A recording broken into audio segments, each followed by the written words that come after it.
I'm not pulling out of my driveway. We all know what that means. It's time for another Drive to Work Coronavirus Edition. Okay, so I've been doing really fun interviews, and I have a fun one today. So I'd like to introduce Christine Sprankle. Hello, I'm Christine Sprankle. You may have heard of me, unfortunately. So let's we're going to walk through who is Christine Sprankle and what has she done. You are the topic of today's podcast. So the question I've been asking everybody is how did you first come to play Magic? I first came to play Magic about a year before Scars of Mirrodin came out.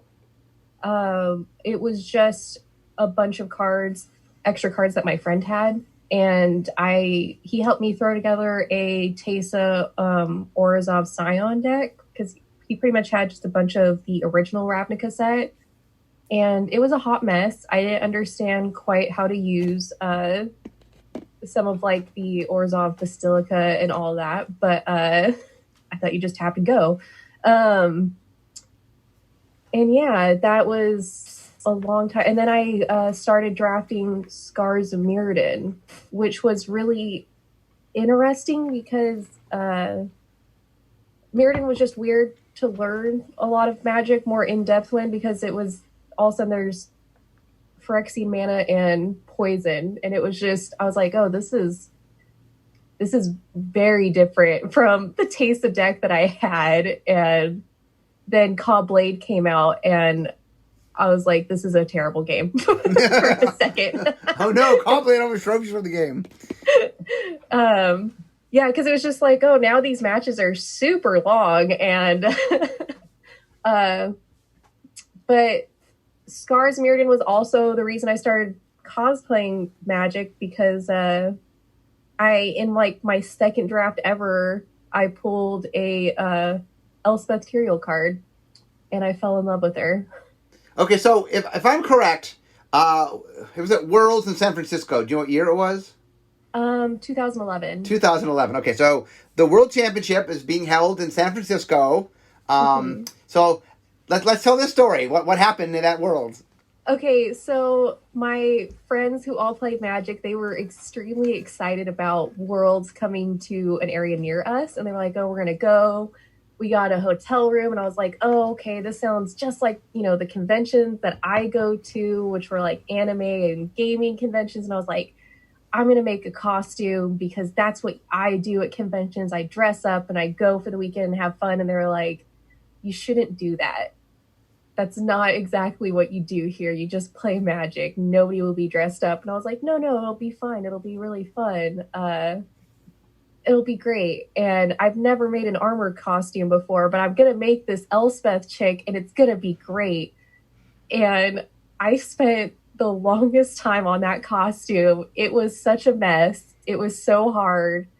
My chainmail was just a sweater, like a knitted sweater that I had spray painted silver to make it look like chainmail, and I actually liked that, but it was so hot. And we went to Worlds, and I just remember walking up, and there was this huge statue of Jace, and I was like, oh, this is so cool. And then I walked past him, and like everybody was just staring like, what is this crazy chick doing here? And I was like, oh no. And nobody wanted to talk to me. Everybody seemed very afraid of me almost. And for the record, I wasn't afraid of you. No. And that was the thing, though, was a man in a Magic the Gathering, Wizards of the Coast shirt walks up, and my thought was, oh no, they're going to ask me to leave right now, because I clearly do not belong here. And I believe that was you. Okay, what did I say? This is it was something along the lines of, oh my God, this is amazing. And can I ask a few questions about what you're doing? And then my earring fell apart. I also took a picture with you. Yeah. Because I made a comic out of it. Yes. And I just remember being horrified, because part of my costume was literally parts of my costume was literally just falling apart as I was walking. And once you took a picture with me, it broke the ice. Everybody saw I wasn't going to eat them or something, or I didn't even have the sword, so I didn't feel like I was that threatening, but Here's my memory of it. I'll give you my memory of the story is, so I'm at Worlds, I'm working at Worlds, and I see you come up, and it's immediately that you're dressed up as Elspeth, right? The costume was amazing, and I had really seen, I mean, I had been to Comic-Con many, many years, so I mean, I'd seen cosplay, there's tons of cosplay at Comic-Con, so I wasn't unfamiliar with cosplay. I hadn't seen a lot of Magic cosplay, so I just thought that was awesome, so I was very excited. Yeah, it was, Worlds was an amazing experience though. Like I met a ton of people. And like I said, once you took a picture, a ton of people started asking for pictures. And I remember, one of them was just this really tall guy in a nice like jacket suit. And I took a picture with him. And then when I walked back to my friends, they were like, "Oh my God, do you know who you just took a picture with?" And I was like, "No, I have absolutely no idea." Because I'm not into I'm just casually playing Magic. I'm just drafting and making night decks and stuff right now with the Scars of Mirrodin. And they're like, "Oh, it was Brian Kibler. It was the Elspeth guy." And I was like, "Oh, that's cool." And so when I found the picture online, I actually posted it and said, "I got a picture with that Elspeth guy," and that was it. Because I couldn't remember his name. So for a while, there was just a picture of me and Brian Kibler, and I was like, "Oh, I got a picture with that Elspeth guy." So I want to actually back up for a second before we get into your Magic cosplaying. Yeah. How did you get into cosplaying? How did that start? How did you become a cosplayer? Way back in high school, I was one of those people that was obsessed with anime, and I really wanted to be a character from Sailor Moon. And I went to a thrift store and got a lot of very mismatchy pieces that kind of looked like one of the characters, and threw it together. Back then, there was no like wigs or anything. You couldn't buy costumes. Cosplay was extremely new. And that was like in 2004, I believe. And okay. I went trick-or-treating that year, actually, as a Sailor Moon character. And then the next year, me and a couple of friends went to our first convention. And I haven't stopped since. Okay, so you got into cosplaying. So you come to San Francisco, you do the first Magic cosplay that I remember. I mean, there's sure other cosplays going, but that's the one that, like, I just, in my mind, when I think back, like, the first time I really remember somebody cosplaying, and I remember you. That's who I remember. Yeah. So what was the next step? What happened after San Francisco? I was like, this was a lot of fun. I should try and make another character. Magic is very hard to make cosplay for because you just have these tiny little pictures. Like, the Planeswalkers are a little bit better. They get, more, like, space, like, more art of them. Mm-hmm. But you hardly ever see, like, the backs of, like, a lot of the characters. So Magic is, like, it's great, and then it's, like, kind of hard at the same time because you just get to fill in the spaces with your own creativity. And so I was like, I'm going to make a few more, and I'm going to start going to these GPs with my friends, and which was really, I just met so many people. I just started meeting so many people. It was so much fun. And I just kept on going to these GPs. And then you guys threw the Ignite Your Spark contest. Okay, well, tell people what was that? So the Ignite Your Spark contest was a like photo and caption contest. And it was pretty much, you dress up as a planeswalker, and it was like, why would you, like, you were auditioning to be that planeswalker pretty much. And it was just like, why would you, make, the best Elspeth or a Johnny or Nisa and all that. So I did a whole photo shoot. I rebuilt like a ton of pieces on my Elspeth, and I did a huge photo shoot with a friend from school, and I entered, and I won the fan favorite. Somehow. So what was it? What product was it? Do you remember what product it was tied to? Oh yeah, so the first place winner, she got a round trip to any of the PAX She or Okay. he. I think it was a girl. Okay. I don't remember now. I'm pretty positive it was because it was mostly girls that entered. But entered and you got a round trip to any of the PAX, like Australia, PAX East. That's cool. And the fan favorite got a Alienware laptop, which was huge because I didn't have a computer. So it was cool. like a huge thing for me.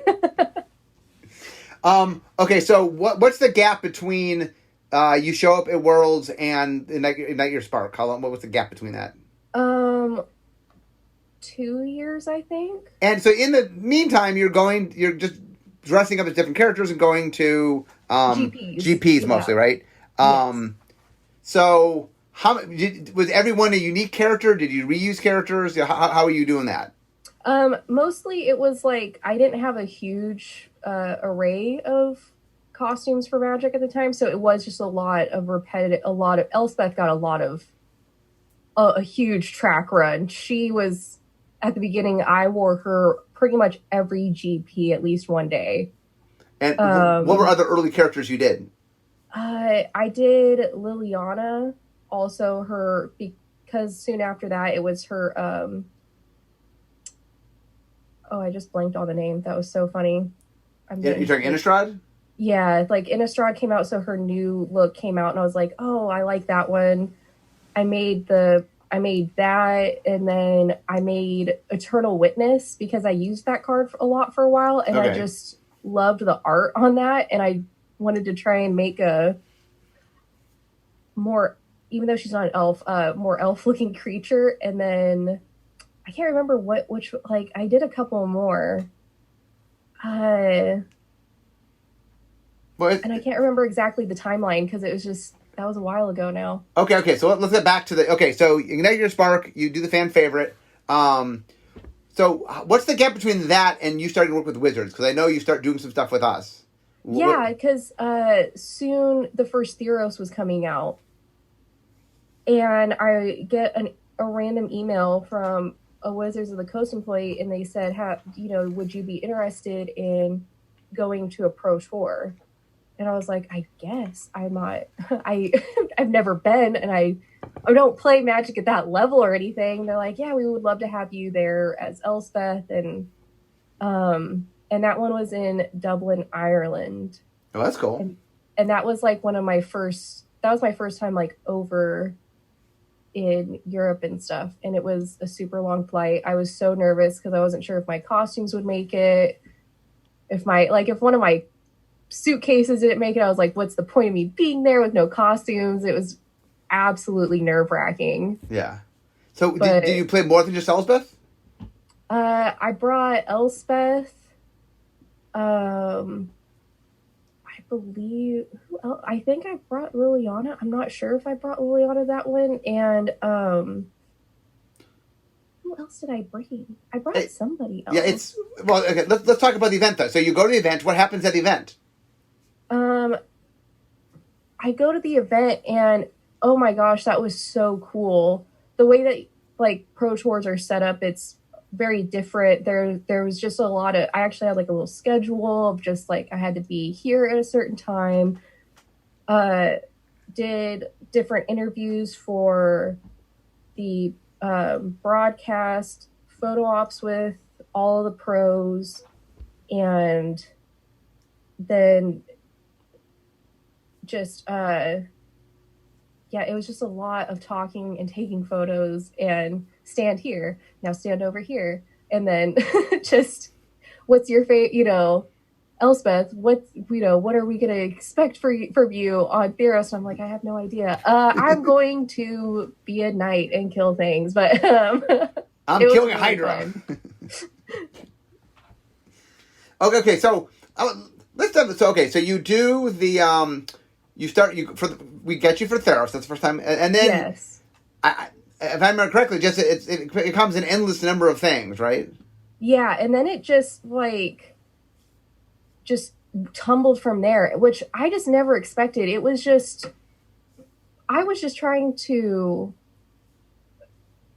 that's what I did. I just cosplayed. I cosplayed with my friends and stuff. I never expected or never wanted cosplay to turn into anything like professional or get paid to do it kind of thing. It was just, I just want to make stuff. And Magic was really, like I said, really fun to make stuff from, because it was, you know, you get some references and then it was just fill in the blank kind of cosplay. So it was really easy for me to just kind of do whatever I felt like. But with this character, like I got asked all the time, like, what Liliana are you doing specifically? Like, what card? And it was like, well, I took references from every, you know, all of her cards. Like all the artists kind of do it a little different. And I just took little bits and pieces from whatever card I liked and then filled in the blanks where I couldn't find a piece. And that was my Liliana. And I think that's why I like a lot of Magic cosplay, because you get to see the different versions of how people do that character. Like if you see my Nisa and then you see Nisa cosplays Nisa, they're similar, but you see what like little pieces we liked and took from, and I like that a lot. Okay, so I want to talk real quickly about some of the more famous characters I know you played. Mm-hmm. We talked a little about Elsbeth. I know, who's your favorite to play? Oh, that's hard. What's your top three? I don't know. Okay, top three is definitely Elspeth, Liliana, and Chandra. Okay, let's talk about each of those. Different. Let's talk about each of those. So, pick one. Which we want to talk about first? We can talk about Chandra because she's like everybody's favorite. Okay. What's it like cosplaying Chandra? I get to be very sassy, and but that one's probably the easiest for me because it's just very me, I guess. I don't know. Like, Chandra's just like the easiest. I feel the most comfortable. I don't feel like I have to change a whole lot for her. It's just be that sassy, fiery redhead, and I kind of just do what I want. Oh, and we should stress something that maybe people don't realize is not only do you dress up like the character, but then you're in character when you dress up like the character. Yeah, like at events, like you can see when I drop it. Every once in a while, I drop it. But yeah, for the most part, at like wizard events specifically, I'm trying to be that character. I'm not Christine. I'm trying to be Chandra at that little moment. Yeah, it's always fun when I see you at events because you're usually sort of in your character, and I love interacting with you in whatever character you're playing. That's always fun for me. Like when you're playing, Liliana, you're always a little more, being a little more. I don't know. The vibe is different all the time. Yeah. Like most of the time, if people come up to me as Liliana, if they're wearing like a blue mana shirt or something, and they ask for a picture, I go, I don't know if I can be seen in pictures with that shirt. That's not really part of my brand. I don't really go for that. And then I've even said just straight up no, just as like a joke for some people if they have like a Jace shirt on or something. In Elspeth pictures, I almost never smile because she doesn't ever really smile, and people go, why, can you smile? And I'm like, what is there to smile about? Like, yes. Life is endless problems. Yeah. Okay, so we talked about that. Chandra is a costume of Chandra? Was that hard to make? Yeah. So the first one, because I've made a couple of her now, but like the two main armor ones that I had, they were both pretty hard. It's weird. She has a bunch of tubes that kind of lead to nowhere, but just sticking out, and a lot of fantasy armor, it just like somehow it's just on your body, just like either magically floating on your shoulders, or it's skin tight but it moves effortlessly, with your body. So hers was kind of hard. The chainmail's the pain. It gets heavy, even though I have like a aluminum chainmail shirt. After 8 hours of wearing it, that 5-pound shirt feels like it's 1,000,000 pounds. So there's a couple of photos, and it's funny. You can just see where my shoulders are just slowly like wilting as the day goes on. And I'm not even like conscious about it. The Kaladesh one was really hard because I had a very short time to make it. I had about 2 weeks to make that one because weren't sure exactly what we were going to do for the PAX Kaladesh. and how we were going to introduce Chandra. They were like, at first they just wanted regular Chandra, and then they wanted her new art costume. So that was like, okay, I need to get this out. And it was just 2 weeks of me trying to figure out that costume, and I messed up on a couple of pieces. I started crying, and then so let's talk about this a little bit. So cosplaying, something that a lot of people don't realize is some of it is finding things and some of it is making things, right? Yeah. So there's some people who say like cosplay, it's just you make everything. That's if you're very hardcore, and you don't have to. I'm a huge advocate of, because like when I started cosplay, like I said, it was a long time ago, and you couldn't buy things. Like there wasn't even wigs at the time, except like around Halloween time. That was the only time you could get wigs. So back then everybody was just used to kind of piecing it together, just, you know, grabbing random things and trying to just alter them into it. So that's what I'm used to. And Chandra I made most of it, like all of the armor, the chainmail I got off of Etsy because I can't make chainmail. And like, you know, I just bought some pants off of Amazon and all that, and I just made the rest out of foam and a thermoplastic, which is a heat activated plastic called Warbla, and a lot of hot glue and tears. Okay, so we talked about Chandra. Let's move to Liliana. How hard is it to play Liliana? How hard is it to make her costume? So the first one I made was so hard. The Steve Argyle one, especially because the corset, it's like such a weird corset. It doesn't quite do what a corset's supposed to do. Like it doesn't work in real life, really. It's just very awkward. And I remember actually meeting Steve for the first time at the first GP Las Vegas. And I actually walked up to him as Liliana, and I was like, this was one of the hardest costumes I've ever had to sew, and I hated it. And he was like, I'm sorry. But I pretty much just sat there and ragged on him for a second, just like venting my frustrations of how hard that Liliana costume was. But she's really fun to play.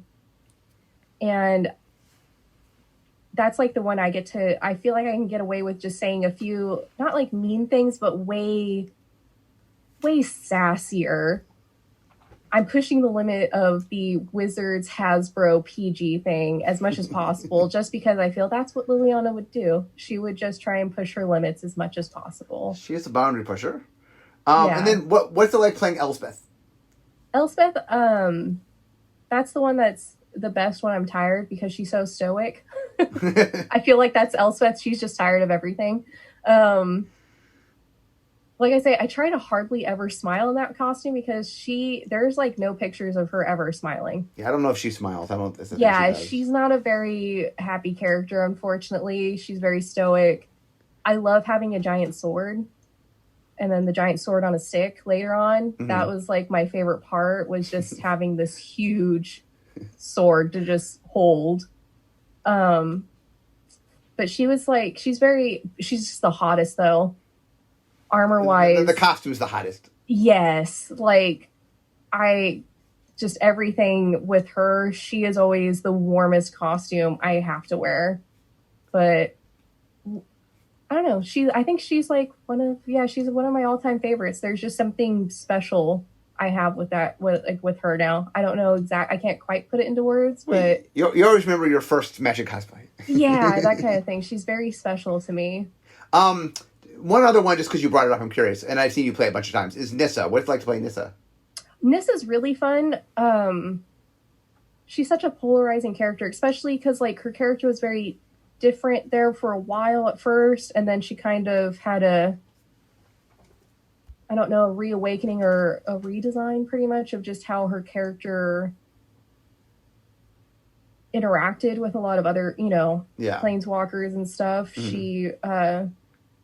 She was quite snooty at first and kind of haughty and rude. And then she went to, I wouldn't say hippie, but kind of more hippie-ish, the hippie elf. Yeah.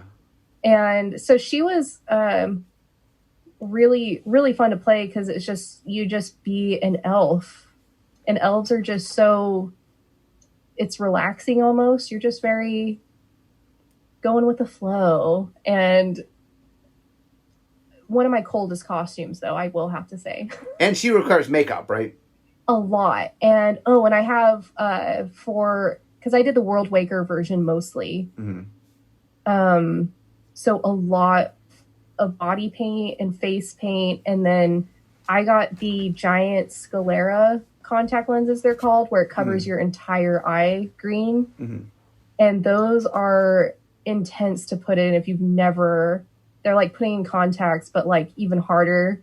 You have to basically pull your top eyelid up, shove the contact up under that, pull your bottom lid down, and then pull it down so it's completely in your eye. Wow.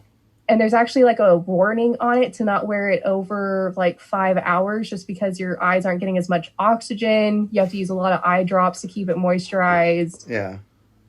And then usually the next day, I like, no matter what, my eyes are red and I look like I haven't slept, and it's just the contacts. Okay, so one other thing I want to talk about, because we have not too much time left, is one of the things that I found really interesting is we go back to 2011, to Worlds. You show up to now. When you showed up in costume, that was not a thing you saw at Magic events. It was very rare to see Magic events. Now you see cosplay at every Magic event. So talk a little bit about that transition, seeing that transition from cosplay not being a thing to being a thing. Yeah, it's weird because like now I have like this. People keep on calling me like the godmother. I feel like a gangster now. It's just the godmother of Magic cosplay, but it's really amazing. Honestly, I wish I had that. Like, I wish that it was like that in the beginning for me, because now there's such a support system for the cosplayers. It's because I do have to say, when I first, like when pictures started popping up online of me as Elspeth, it was really positive, but there's also, there's always the negative that's with it. And I pretty much had to like kind of deal with it alone, because there's nobody really else that was doing what I was doing. There was no like support system of other cosplayers, understanding what, we do and all that. So I have to say it's really, I don't know, because I've had a lot of people come up and say, you inspired me to do this costume. And it's weirdly like inspiring to me to see just so many more people cosplaying, because it's just, all it is just a self-expression of just the love of the game and the character. So it gives me like fuzzy feelings. I don't know. I feel just, and I just want to say I'm so sorry to all the cosplayers that now you have to spend money on Magic cards and Magic cosplays. So, before we wrap up, what do you have to say to somebody out there that's never done cosplay but is interested in the idea? So you don't have to make it. It's totally okay if you didn't make your costume. Nobody actually cares except the really mean, snooty people. Do whatever makes you happy. Especially choose a character that resonates with you, because you'll go that extra mile, especially when you're wearing it and making it, to just really bring out that character. And the biggest thing is just have fun. Don't take it serious. Like, we're just playing dress up. It's really not that serious. Just have fun. That's all it is. That's like what Magic is. Just have fun. Well, I am almost to my desk, so we need to wrap up. But is there any final thoughts you have before we wrap up for the day? I don't know. I mean, let me say something and you can respond. One of the things that I've enjoyed with my interaction with you, and you, I've interacted a lot over the years, is it's always a joy to see you cosplaying. Like I mean, not only are you very good at it, but you clearly enjoy it. And so it always brightens my day when I get to see you doing cosplay. So like I've really, really enjoyed, as much interaction as I've had with you. You've always been like a ray of sunshine for me. So I enjoy that.